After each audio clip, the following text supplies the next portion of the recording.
Welcome to my talk series again. Today I have a dear friend, Shaun. We did our PhD together. I'm so glad that I can get you in for this talk today. Thank you, Shaun. Me too. I'm Yeah. glad to be here. Thank you. So just to introduce him a little bit, Shaun Fisher, Dr. Shaun Fisher, now that you've completed your PhD, is a recent graduate of clinical and health psychology PhD research program at the University of Edinburgh, where he studied the role of psychological flexibility, which is a model of resilience, in palliative care professionals' well-being.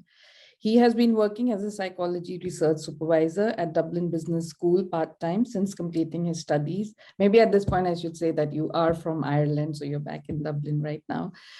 Shaun is dedicated to making a difference to the lives of those around him using his knowledge of psychology and his own experience with struggling with the world within. And I guess it's a very apt introduction to you and to start the interview or the talk on this note, because that's what we are trying to do through this talk, learning from your experiences and then helping the people out there who might be having suicidal thoughts, because we're going to talk about suicide and your own experience with that. So again, once again, thank you for agreeing to do this talk. I know it's not easy. Yeah. So back to Shaun. So do you want to just start by saying something about yourself or telling us something about your childhood?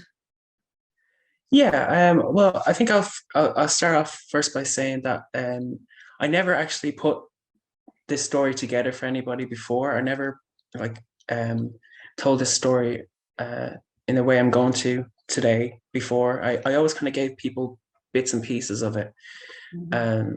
So I'm curious and kind of nervous and to be this vulnerable for the first time and about this particular part of my life.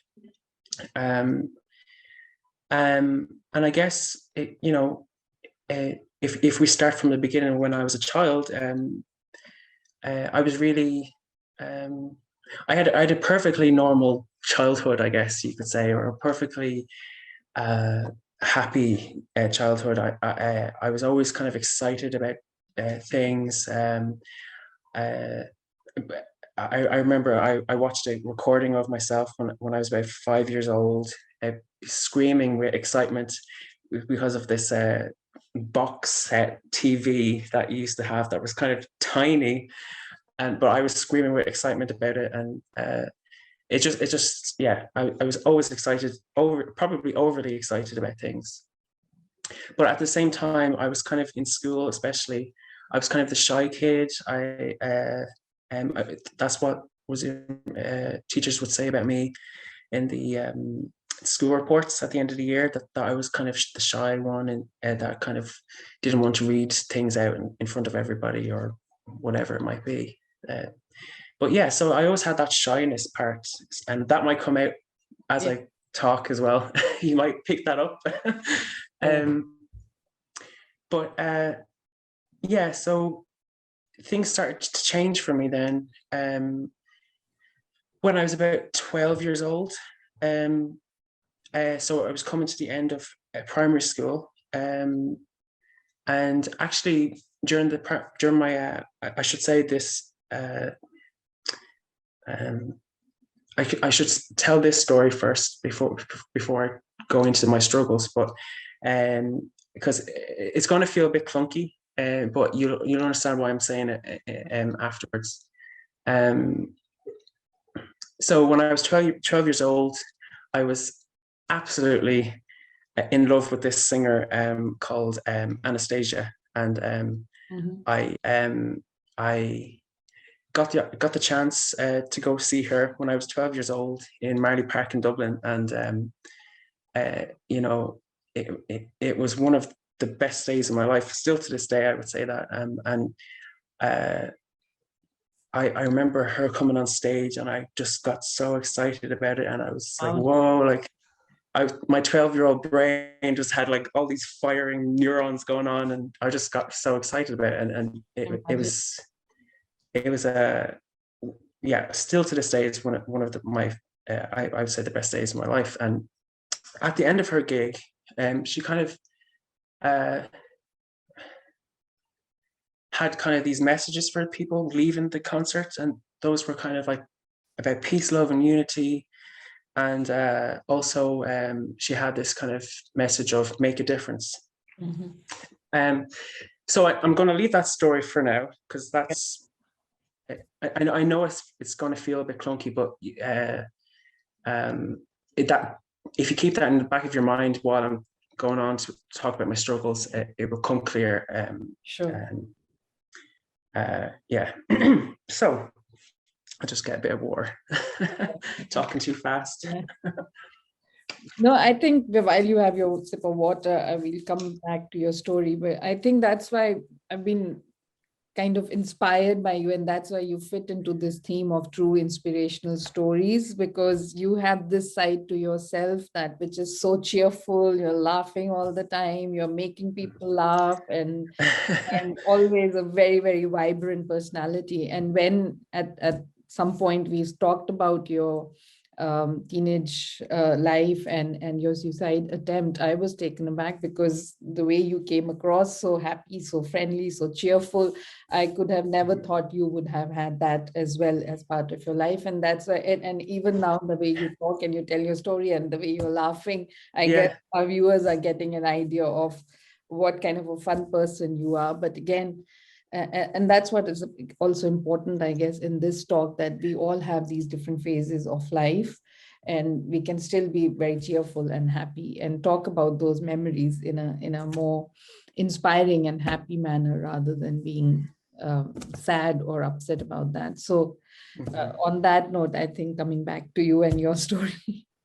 No, that was really good. Yeah. And I just want to jump on what you just said, that and this might seem a little bit too academic-y or whatever else, but I think, there's statistics out there that kind of suggest that at least about 50%, and I think that's a conservative number, of people struggle at one point of their lives with thoughts about ending their lives. But so it like, even happy people will experience that and struggle with that.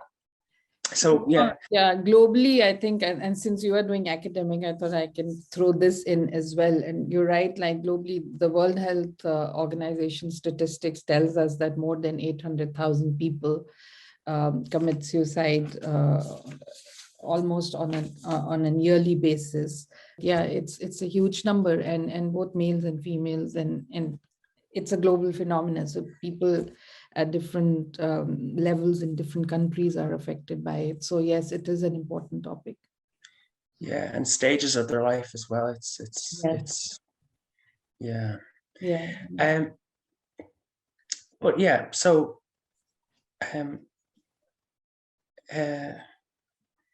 so during that summer, it was really a cheerful time for me. I went to that concert, but then in September, I started going to secondary school, and it started off okay.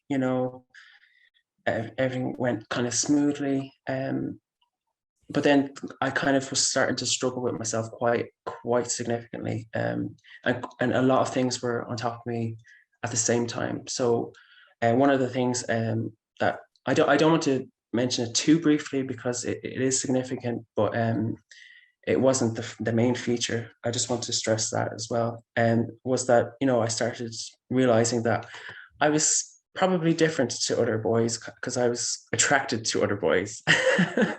So so they realizing that I was gay, and that being gay was a bad thing as well. Mm-hmm.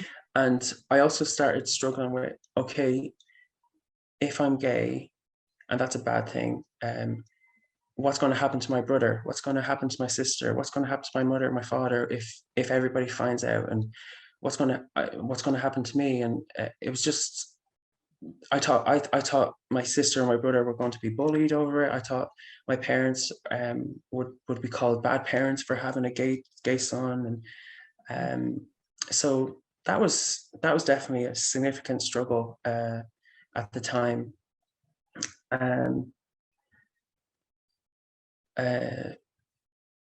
So that's kind of like the core of my identity was, to me, disgusting. like really. At that time, that's how I would see myself, as that part of me was just disgusting part. And then on top of that, on top of that, I was starting to be bullied for different things in school. Within a month, a teacher, so this was September, October, a teacher was starting to say in class, she would take up about 10 minutes of our time every class to say, somebody in here reeks of BO, like body odor. And this went on for, ages. And then one day, I think I was in October, I was sick and I missed a day of school, but I came in the next day or the day after that. I don't remember.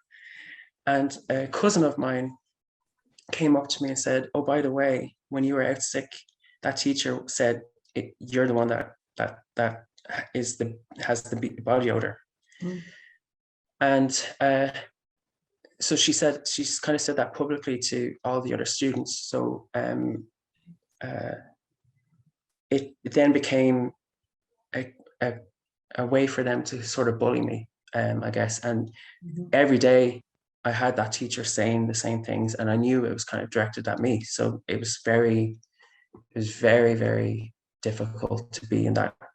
So every day I went into that class. We had her every single day, and she would, for 10 minutes, take 10 minutes out of the class to make a comment on this, how bad the room smells and everything else. And then on top of that, other students in the class would spray deodorant on my face and all over me, sit away from me when I was kind of in class. And I remember a couple of times they would throw water, because I wouldn't change in the boys' changing room. So I started to change in the bathroom, and they would throw water over the top, and saying, "Oh, here, you can have a shower now," that kind of thing. And then meanwhile, I was actually having probably 2 or 3 showers after that a day. I was spraying myself with deodorant, trying to mask whatever the smell was, or if there was one. And when we ran out of deodorant, I would put baby powder on myself. That's how it was in my head, that I would need a way of controlling how other people, experience my odor, I guess. But that kind of led to a pattern of me kind of distancing from other people, not wanting them to get too close to me, to smell me, or maybe to kind of find out I was gay as well. And on top of all of that, I was sort of ridiculed for my voice as well, because I was particularly feminine, had a particularly feminine voice, and it didn't help anything. So I started not really speaking to people, as well as kind of staying away from them, keeping a distance from them. And yeah, I think at that age, I think it was too much. It was too hard for me to get up every morning and have to take that every single day, I know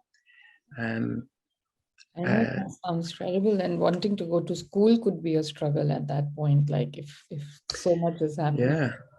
Yeah. And I remember, being that age, 12 years old, still a child, really, and just thinking I was disgusting inside out, and that's even hard for me to say now. I can start to feel kind of tears forming when I say that, because it was just like I was only 12, Yeah.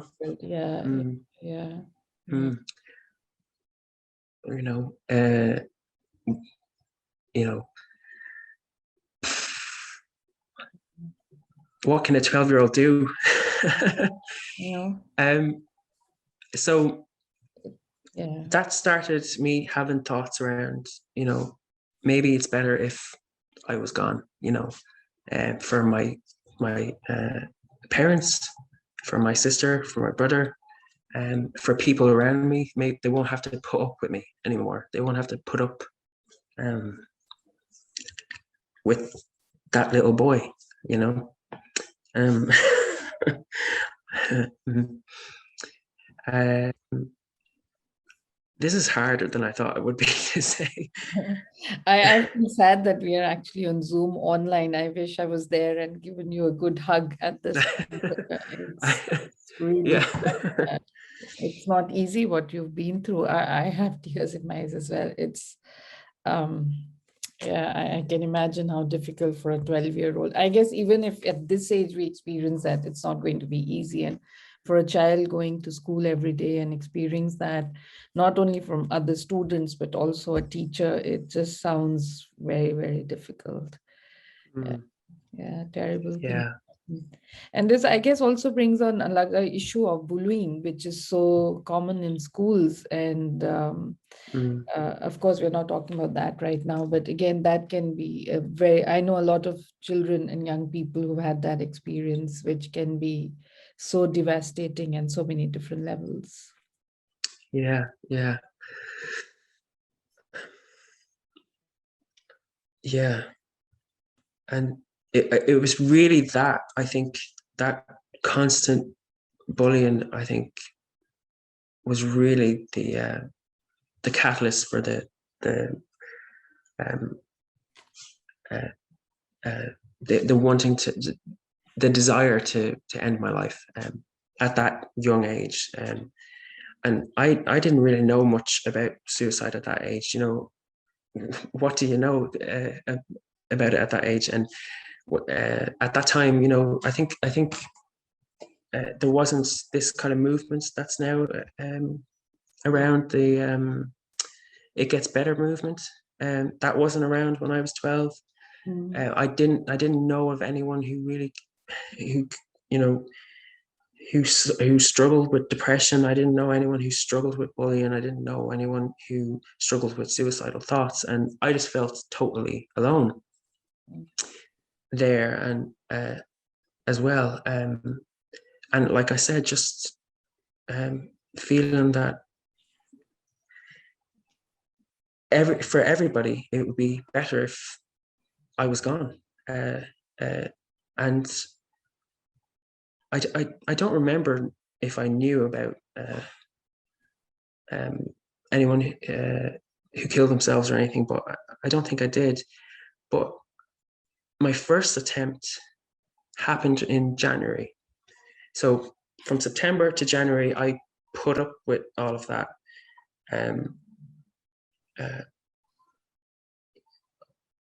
Feeling disgusting inside out and all of that. And then in January, I kind of said, look, I can't do it anymore. The thoughts were in my head. And I remember it was early on, it was probably November, when I kind of brought a knife up to my room and I kept it in my wardrobe. I remember that. But I didn't know what I was going to do with that. I didn't have a plan really for that. I just felt it had to be there. And if I needed it, I could use it. I didn't know about people self-harming at that age or anything like that. So I didn't engage in self-harm or anything. But I did come up with a plan in the January to drown myself in the bathtub. And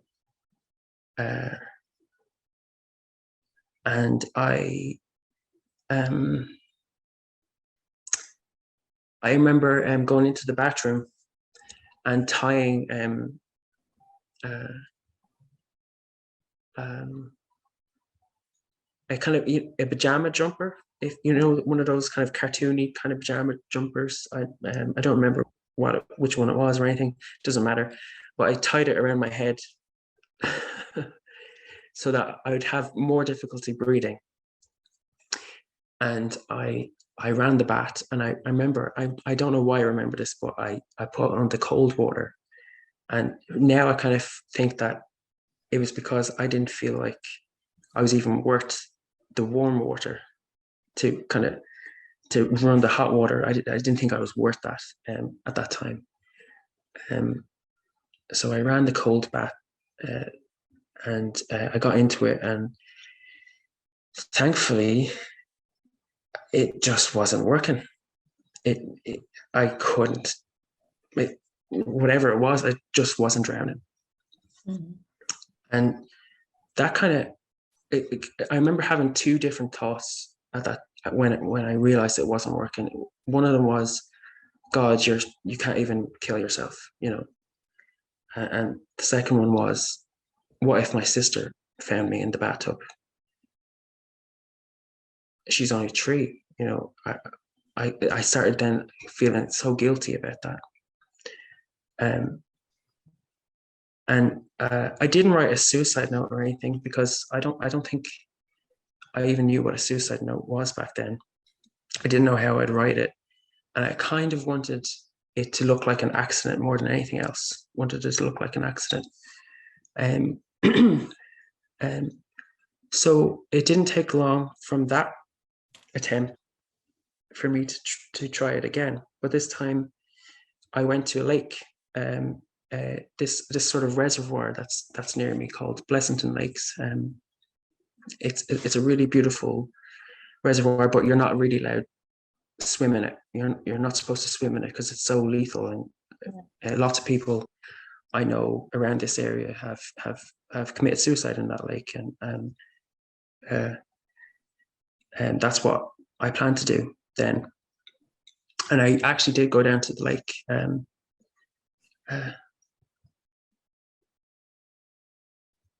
Yeah. And I remember I wore kind of baggy, kind of heavy clothes. Mm-hmm.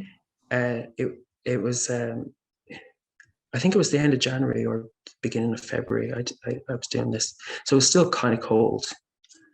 So I did wear, you know, all these heavy clothes, and I thought that would help. That would help me to sink into the lake. But when I was there, I put rocks into my clothes, and I even threw a few rocks into the lake. I don't know why I remember that, but or why that's significant. But for whatever reason, and thank God, something really clicked in my head.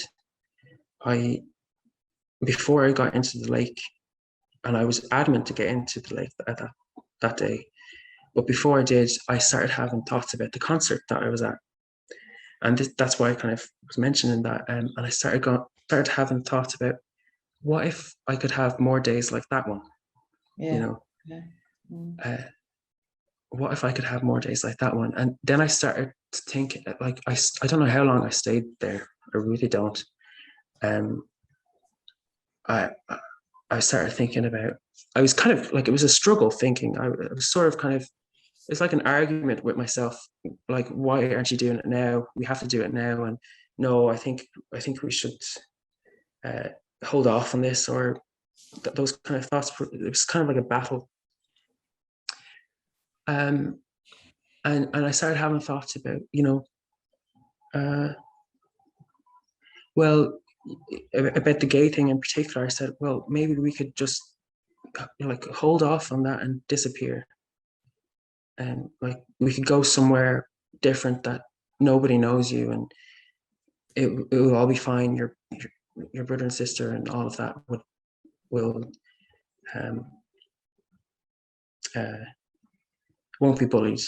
But also another thing, I just kind of jumped past it about the concert, was I started thinking about the making a difference thing that was the message at the end of the concert, make a difference.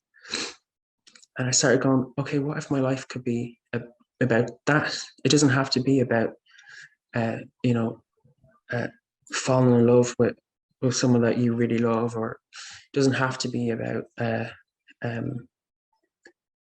school even. It can just be about making a difference. So that was another thing that I kind of took away from that day. And then thankfully, having that battle within me, the the positive side kind of won out, and I eventually walked home after having that struggle.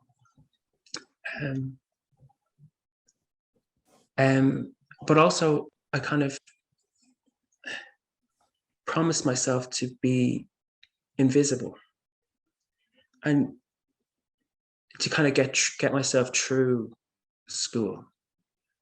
And I don't want to say, I don't want to promote that as a way of dealing with bullying or dealing with suicidal thoughts or dealing with struggling with your identity. But at the time, it's the only thing I knew to do, to kind of stay away from other people and keep people at bay. And I even noticed to this day that I still struggle with that. Even when you kind of asked me to kind of come on here and talk about this, I still had kind of the Mr. Invisibility, kind of saying, oh, well, people will see you, you know, people will see who you really are. So maybe you shouldn't. But at the same time, I had this kind of, well, I'm kind of curious about how this is going to go. It might help somebody. It might help me make a difference. So that, you know, yeah. So that's Mr. Invisible, kind of kept at bay. He's still talking to me. I can still hear him in there somewhere, but he's staying behind a wall, I guess, or I'm keeping him at bay. I'm telling him who's boss. You're visible now, and you will be visible now forever. So that's a good thing. So thank you for coming again on this talk. So so that you can be there forever on this channel and this talk. Yeah. Yeah. You can't get away from it now, Shaun. Huh? You can't get away from it, Shaun, now. No. There, you're visible. Mm-hmm. Yeah. But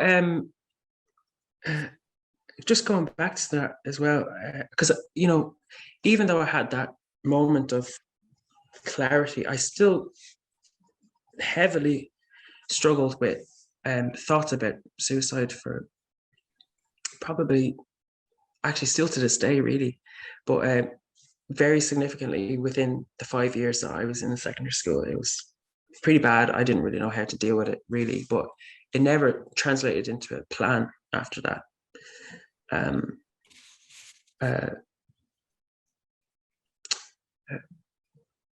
So where was I going with that? So, and I think that invisibility thing didn't help, because, and this is a mistake that I can see now, because by being invisible, I was sort of not talking to people about it. I was sort of not even talking to my parents about it. Or, you know, I think 2 teachers approached me, because the teacher that I'm talking about kind of went to other teachers and was giving out that I smelled or whatever. Even though I was having 3 showers a day and trying my damnedest to please everybody and to keep people from, you know, saying that, but they continued on for 3 years anyway. But 2 teachers approached me and they kind of said, it was kind of weird, because I knew what they were asking me, but they weren't asking me very directly. They were trying to get me to open up, the 2 of them, about it, because I remember one of the teachers said in the class that I don't smell anything from you guys. I don't have a smell from, I don't know what that teacher's on about. But then kind of afterwards, she kind of approached me and was kind of asking me about how I'm doing and things like that. It was indirectly, and I wish that I could have said something. I got help in some way, because a 12-year-old can't deal with that. Yeah. You know, 12-year-old cannot deal with that, and the impact it had on me for years was dreadful. I think the invisible piece keeping people at bay, keeping a distance from people really had an impact on my life. And I missed out on 5 years of at least 5 years of my life. I missed out on relationships that I could have developed. I missed out on a whole host of things because of that. And it got so bad that I didn't even want to. I remember for a couple of years, I refused to wear shorts and t-shirts because people would see my arms. As mad as that, or people would see my legs. Heaven forbid, right? But that's how much I really wanted to not be seen, to not give anyone any way of judging another aspect of me. Still to this day, I still struggle with that, and I have to catch myself going, oh, this is Mr. Invisible here. He's stopping you from, going to meet this person, going to do this interview with Javita, exploring different jobs that I could probably interview for. So it's still something I have to catch, because it's like a pattern within myself that I notice. And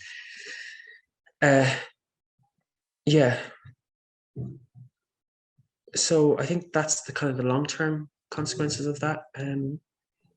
But I guess it's being very brave of you, of course, that, earlier was joking about that you are on the channel and you'll be visible now forever. But actually, on a positive note, I think it is a big step forward for you, and a very, very brave step from making that leap about being invisible and not being seen, and making this conscious decision that, yes, I want to do this. And you came along, and so coming here and talking to the world about it in that sense. So I think you've made that big leap there. So thank you again, I can say thank you for making that decision. But also, I think it shows your strength and resilience, at least today, to be able to make that leap and make yourself visible there. Yeah, poke Mr. Invisible in the eye. Yeah, exactly. Completely. But I think one other important aspect, which I would like to explore maybe as we go to the other segments, is when you were standing at that lake. Like, again, I was having goosebumps listening to you. But a 12-year-old standing there at the lake, all prepared to jump in with rocks and everything. And then again, having that, what's the word I'm looking for? Consciousness that, being able to go back to that concert, make that linkage about life, about making a difference. This is something that, again, we talk about. If you see someone suicidal, then you talk to them and suggest other options and positive thoughts, and looking at the positive things and brighter things. So changing your thoughts from the negative and the sad ones to positive ones, looking at the brighter side of things, which you managed yourself at that age, and with all that was going on in your life. So which to me sounds really amazing, and again, shows your resilience and strength even at that age, to be able to decipher that and take that decision for yourself and walking back home. So I guess I would want to explore that a little more. But again, I think we can end this segment here so that people can also get a bit of a breather. You can get a bit of a breather. I think it's been not very easy for you to talk about this, and of course, even as a friend, as a listener right now, it's been a little heavy. So maybe in the last segment, when I spoke with Matthew McMarish, we ended each segment by saying, take a deep breath, hold your breath, breathe out, so that you can reflect on all that we've talked about, and get your space for a bit of a breather, and relax and calm a bit. So I think on that note, I would like to end this segment, and we will move into the next segment, exploring your life beyond, after that experience, how you made that link for yourself, And the fact that, like you said, some thoughts do come back even now, the struggle. So how do you cope with that? So we will move a little bit on that, in that direction in the next segment. Perfect. That's great. Yeah. Yeah. Thank you. I'll see you in the next segment very soon. I see you.